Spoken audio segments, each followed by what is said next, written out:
안녕하세요. 남편과 갈라선 여성입니다. 제가 이렇게 사연을 쓰게 된 건 황금알을 낳는 거위에 배를 가른 한심한 제 남편 이야기를 들려드리기 위해서예요.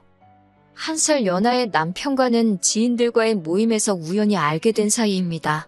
처음엔 서로 이름 말고는 아는 게 없었는데 그럼에도 불구하고 남편이 먼저 적극적으로 저에게 관심을 보였어요. 저 역시 그런 남편이 싫지 않았기에 모임 이후로 저희는 두세 번 더 만남을 가졌고요. 사실 남편은 저를 만날 때마다 어디 갈지 무슨 대화를 나눌지 준비를 해왔는데 그 꼼꼼한 성격이 인상적이었답니다. 저 하나 어떻게 해보려는 게 아니라 정말 저와의 만남을 진지하게 생각하고 있다는 믿음을 갖게 해줬거든요. 어른스러운 사람이라고 생각했기에 남편이 저보다 1살 연하라는 사실을 알았을 땐 꽤나 놀랐네요. 이후로 저희는 6개월의 짧은 연애를 했고 결혼까지 약속했습니다. 아이가 생기거나 그래서 서둔 것은 아니었고요. 서로 많은 것을 알고 시작한 관계가 아니었기에 결혼 준비를 하는 과정에서 새롭게 알게 된 사실들이 많았어요. 그리고 솔직히 그 중에는 이건 아닌데 싶어서 걱정스러운 부분도 꽤나 있었지요. 문제는 제 눈에 콩깍지가 씌어도 단단히 씌어있던지라 제대로 짚고 넘어가지 못했다는 거예요. 주변 사람들 몇몇이 저에게 정신 차리라며 핀잔을 주기도 했지만 그땐 그런 소리가 제 귀에 들리지 않았네요. 말이 나와서 말이지만 돌이켜 생각해보면 남편과 저는 조건에서 차이가 많이 났어요. 일단 저에 대해 먼저 이야기해보자면 저는 비교적 유복한 환경에서 자랐습니다. 공기업 간부를 지내신 친정아버지와 중학교 선생님으로 재직하신 친정어머니 밑에서 부족함 없이 많은 걸 누리며 살았지요. 두 분은 엄격하셨지만 동시에 학업적인 부분에 있어서는 제가 원하는 거라면 무엇이든 도전해볼 수 있게끔 지원을 아끼지 않는 분들이셨거든요. 그리고 제가 고등학교에 입학하던 시기에 조부모님이 돌아가셨는데 그때 친정아버지 앞으로 제법 규모가 있는 땅을 남기셨다 들었습니다. 그리고 정확히 7년 후에 그 땅이 개발이 되면서 크게 보상을 받으셨네요. 반면에 남편의 경우 아버님께서 여러 사업을 손대셨는데 이렇다 할 재미는 못 보셨답니다. 오히려 새로운 사업을 시작하실 때마다 사는 게 더 어려워졌던 모양이에요. 그러다 남편이 대학에 입학하고 얼마 되지 않았을 때 집이 경매로 넘어가네만의 소리가 나올 만큼 휘청했었다고요. 그래서 그때 아버님이 어머님과 위장이혼을 하셨고 파산하셨답니다. 그뿐만이 아니었습니다. 남편은 이남 일녀 중 막내로 위로 결혼한 신우와 아주버님이 있어요. 그리고 일단 신우 이야기를 해보자면 신우는 저희가 결혼하던 때 이미 이혼한 상황이었고 혼자 애들 둘을 키우고 있었지요.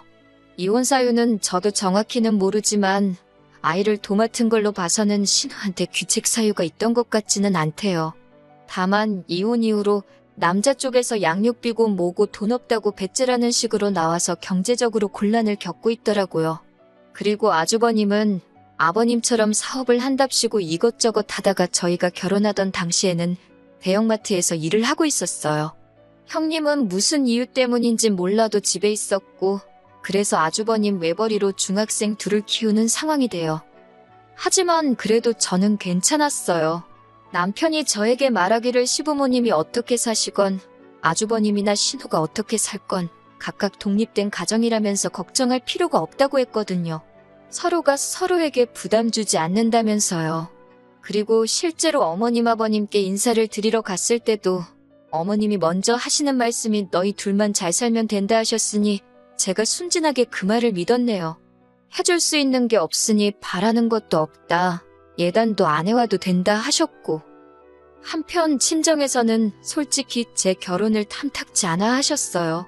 특히 친정아버지께선 사윗감인 남편은 마음에 들어 하셨지만 시부모님이고 형제들이고 누구 하나 번듯하게 사는 사람이 없으니 그게 걱정이라 하시대요. 하지만 친정어머니께서 제 편이 되어주셨습니다. 사실 저희 친정부모님이 결혼하실 때도 친정어머니 쪽 그러니까 외가 형편이 안 좋아서 조부모님이 많이 반대를 하셨다고 그래요. 그래서 조부모님 돌아가실 때까지 친정어머니랑 사이가 썩 좋지는 않았거든요. 당신 어려웠을 때가 생각이 난다면서 친정아버지더러 어차피 결혼시킬 거면 반대하지 마라. 애들 가슴에 안 된다 하며 제 편이 되어주셨지요. 그래서 친정어머니 덕분에 남편과 결혼할 수 있었습니다. 물론 저희가 이혼을 하면서 친정어머니께는 면목 없게 되었지만요. 친정부모님은 북적거리는 서울이 싫다며 지방에서 작은 전원주택을 지어 생활하고 계셨고 저는 오피스텔에서 자취를 했습니다. 신혼살림은 오피스텔 보증금과 남편이 모은 돈을 합해 작은 아파트 전세로 시작했어요. 친정부모님이 집을 해주신다 하셨지만 제가 사업자금으로 대달라 했습니다.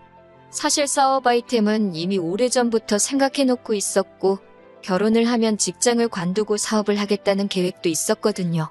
어차피 아이 낳고 하면 휴직해야 되고 그러면 눈치 봐가면서 회사 생활을 해야 하는데 그렇게 살고 싶지 않았달까요? 그리고 이건 여담이지만 제가 사업을 하겠다고 했을 때는 친정아버지는 찬성, 친정어머니는 반대를 하셨어요. 친정아버지는 뭐든지 부딪혀보는 게 좋다 하셨고 친정어머니는 여자 몸으로 사업이라니 고생스러워서 안 된다였지요. 하지만 그때도 결국 두 분이 저를 믿어주셨습니다. 그래서 결혼식을 올리고 얼마 지나지 않아 회사를 나왔지요. 혹시나 저를 알아보는 사람이 있을까봐 여기다 제가 하는 사업이 무슨 사업인지 자세히 말할 순 없지만 초기 자본이 꽤 들어갔어요. 그리고 그 초기 자본은 감사하게도 친정부모님이 대주셨습니다. 제가 직장 생활하면서 모아둔 돈도 있었지만 결혼하면서 많이 쓰기도 했고 친정부모님이 제가 사업한답시고 전세로 시작한 부분에 있어서 굉장히 속상해 하셨거든요. 그래도 덕분에 남들처럼 고생하지 않고 바로 제가 원하는 일을 시작할 수 있었지요. 그리고 한 1년은 솔직히 남편에게도 미안한 일이었지만 온 신경을 사업에만 쏟아부었습니다. 남편이 이해해주지 않았으면 제 사업을 이렇게까지 빠른 속도로 키울 수는 없었을 거예요. 그 부분은 인정하는 바입니다. 그렇게 사업을 시작한 지 햇수로 2년차가 되어갈 때는 한 달에 1,000만 원 이상은 너끈히 벌게 되었어요. 그리고 저는 그중 200만 원을 매달 친정부모님께 드리기 시작했습니다. 용돈도 생활비도 아닌 따르기 전에 저라는 사람을 믿고 투자해 주신 데 대한 일종의 배당금의 개념이었지요. 친정부모님께서는 안 받는다, 못 받는다 처음부터 한사코 거절하셨습니다만 그래도 계속 보내드렸어요. 그러자 제 고집은 못 이기겠다며 친정아버지께서 그래 기쁜 마음으로 받겠다 하시대요. 그리고 이 부분 역시 남편도 다 알고 있었습니다. 말이 나와서 말이지만 남편에게 금전적인 부분에 있어서는 작은 비밀도 만들지 않으려고 했어요. 왜냐하면 남편은 극구 아니라고 하지만 제 사업이 잘 될수록 남편이 기죽어하는 게 눈에 보였거든요. 그래서 오히려 더 솔직하게 터놓고 이야기를 했던 것 같습니다. 별것도 아닌데 숨기다가 괜히 나중에 자기를 무시했네 어쩌네 그런 식으로 나오진 않을까. 왜 찌질한 남자들은 와이프가 자기보다 잘 나가면 배 아파서 심술을 부린다잖아요. 제 남편이 그럴 사람은 아니라고 생각했지만 그래도 혹시나 하는 마음에 오히려 더 오픈하고 지냈던 것 같아요. 그리고 그게 화근이었던 모양입니다.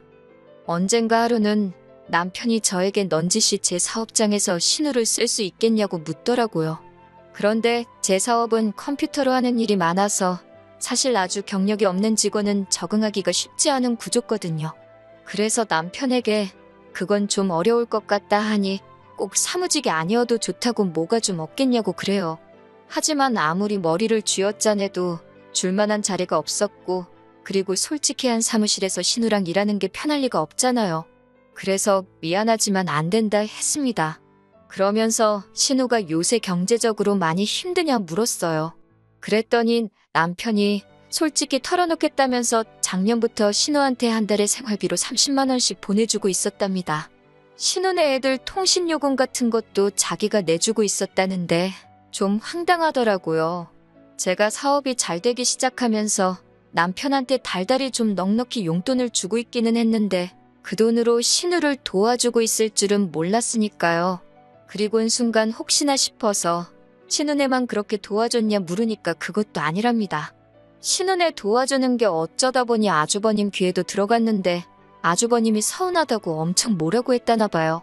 남편을 불러다 놓고 예전에 아버님 사업 망할 때 아주버님이랑 신우가 얼마나 고생을 했는지 아냐.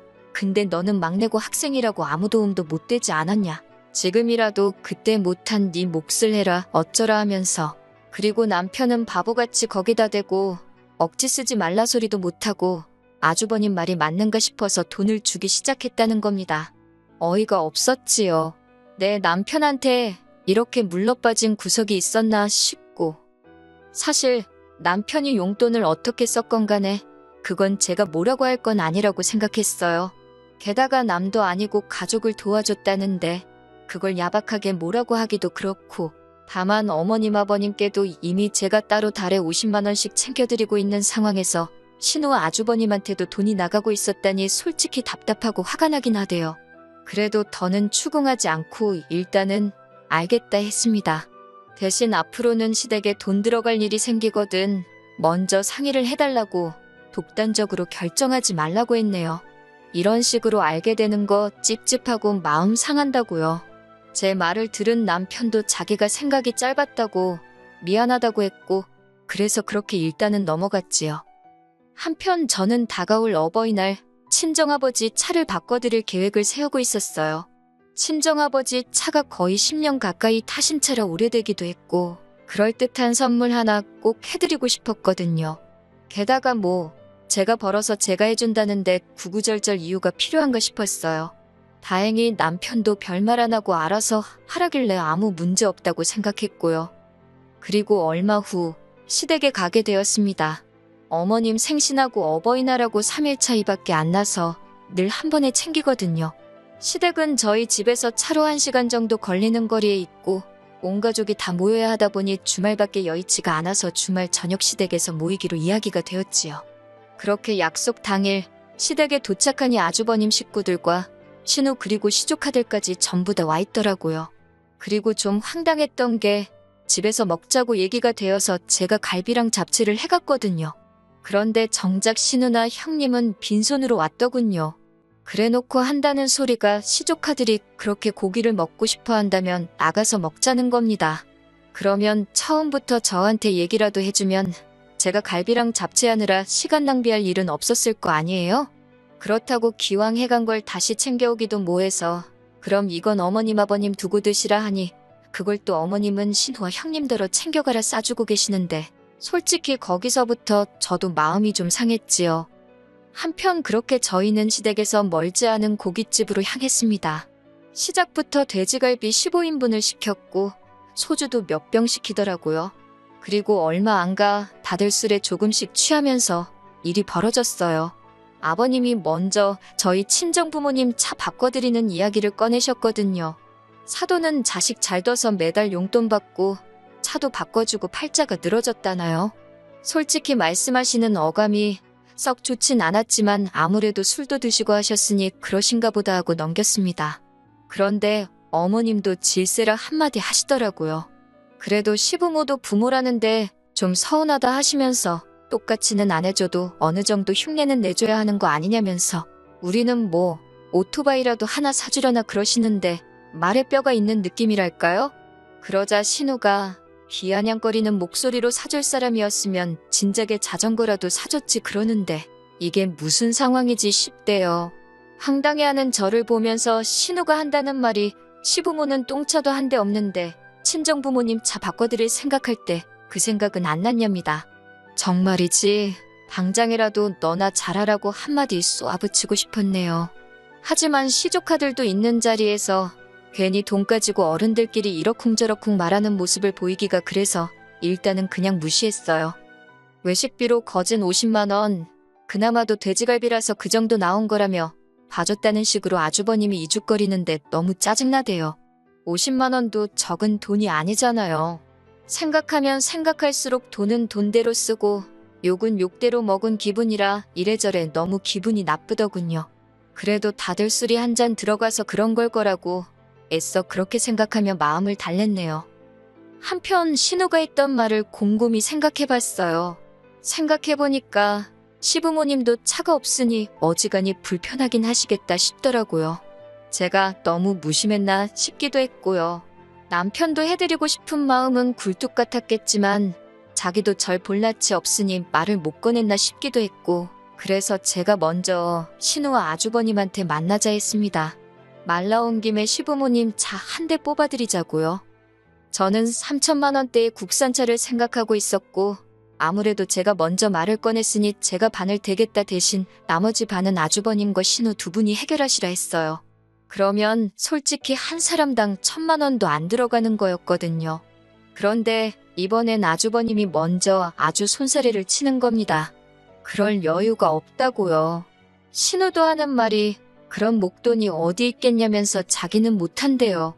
그래서 그러면 뭐 어쩌겠냐. 다음에 기회가 될 때 해드리자 했습니다. 그런데 신우가 그래도 말을 꺼냈는데 안 해드리는 게 어딨냐면서 일단 저더러 사드리랍니다. 그리고 자기가 나중에 여유 생기면 조금씩 갚아주겠다나요? 신우 뭘 보고 그 말을 믿어요? 제가 그렇게는 못한다고 했지요. 그랬더니 아주버님까지 가세를 해서는 윗사람들 불러놓고 장난치는 것도 아니고 자기들이 돈을 떼먹기를 하겠냐 어쩌겠냐며 일단 그냥 한 대 뽑아드리라고 거의 강요를 하대요.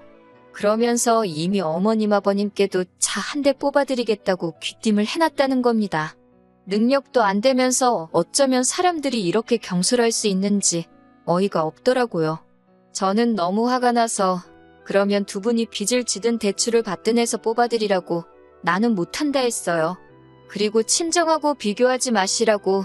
친정부모님은 내 사업 이렇게 되게끔 미천을 대주신 분들이지만 어머님 아버님은 잘해봐라. 그 한마디 해주신 게 전부라고요. 그런데 어떻게 똑같이 잘해드리냐고 딱 잘라 말했지요. 솔직히 여기서 끝났으면 제가 이혼까지는 생각도 안 했을 겁니다. 그냥 아주버님하고 신우가 정신머리가 없구나, 염치가 없구나 그렇게 욕이나 몇 번 하고 말았을 거예요. 그런데 그날 저녁 낮에 있었던 일을 남편에게 이야기하니 남편이 뜻밖의 반응을 보였지요. 그게 결정타였고요. 남편이 저를 물끄러미 보더니 무조건 안 된다고 하기 전에 자기랑 상의를 했어야 하는 거 아니냐고 그래요. 상의할 게 뭐가 있냐. 차값이 반을 내가 낸다는데도 나머지 반을 못 내겠다는데 돈이 없으면 차를 못 사는 거지. 거기에 상의하고 말고 할 게 뭐가 있냐고 남편에게 따져 물었습니다. 그랬더니 남편이 한다는 소리가 자기가 저보다 못 벌어서 말은 안 했지만 매달 친정에는 200씩 드리면서 시부모님한테는 50밖에 안 드리지 않았냐. 저더러 그게 다 마음이 없어서 그런 거라면서 저더러 무조건 너무 한다는 겁니다. 듣고 있는데 어이가 없어서 제가 말이 시부모님한테만 50이지 아주버님이고 신우고 거기에 당신이 갖다주는 돈은 계산 안 하냐고 소리를 지르니 그건 자기 용돈인데 왜 간섭하냐고 화를 내대요. 그 용돈도 내 주머니에서 나왔지 않냐니까. 아무튼 저더러 시댁을 너무 무시한답니다. 한마디로 논리도 없고 이유도 없고 그냥 심통 부리고 우기기만 하더라고요. 결혼 전 대화가 잘 통하고 내 말에 귀 기울여주던 남자는 어디로 가고 이렇게 찌질하고 못난 사람만 내 옆에 있나 그 생각에 갑자기 너무 서글퍼지더라니까요. 그래서 제가 남편에게 일단 그만 이야기하자 했습니다. 당신도 나도 감정이 너무 격해진 것 같으니까 그만하자고요. 그런데도 남편이 저를 안 놔주는 겁니다. 당장 시부모님한테도 차를 사준다고 이 자리에서 약속을 하라면서요. 그렇게 한 30분 가까이 실랑이를 하다가 지친 제가 그만하자 했습니다.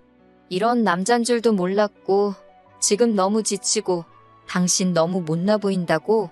솔직히 이때도 남편이 저에게 정신 차리고 사과라도 한마디 했으면 제가 마음을 풀었을지도 몰라요.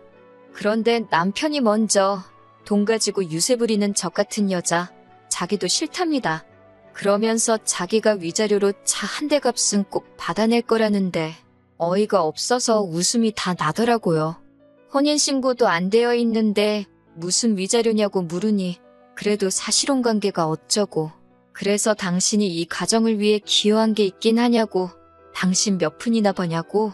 생각해보면 이때는 저도 지칠 대로 지쳐서 에라 모르겠다는 심정으로 남편이 상처를 받든 말든 신경 안 쓰고 막말을 퍼부었네요. 그랬더니 남편이 절 가만두지 않겠답니다.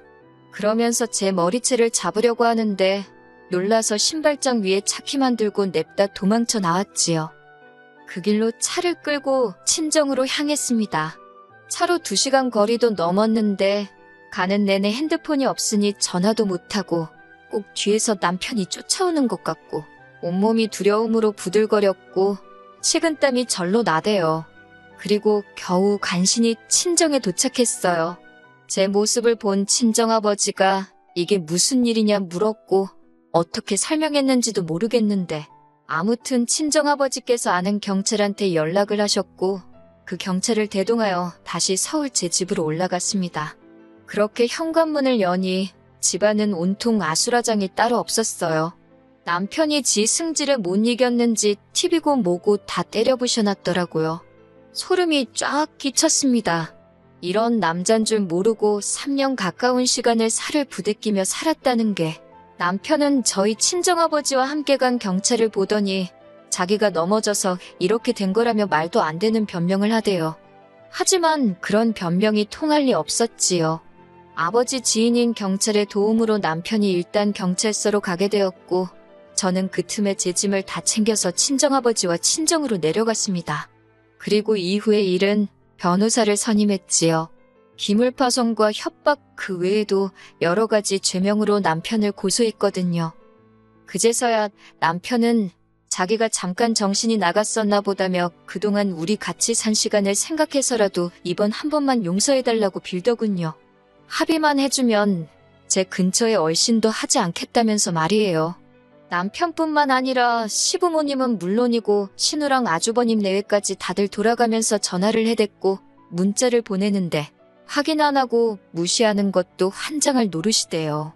그래서 결국 핸드폰 번호는 바꿨고 남편에게는 합의도 선처도 없다 했습니다. 법대로 하자고요. 솔직히 상황이 이 지경이 되니 마음이 후련하기만 한 것은 아닙니다. 합의 안 해줘가지고 괜히 해코지를 당하진 않을지 그것도 그것대로 무서워요. 하지만 매번 남편에게 맞춰주고 배려해줬더니 사람이 가만히 있으면 가만히로 본다더니 딱 그 모양이잖아요? 더는 남편 뜻대로 단 한 개도 안 해줄 생각입니다.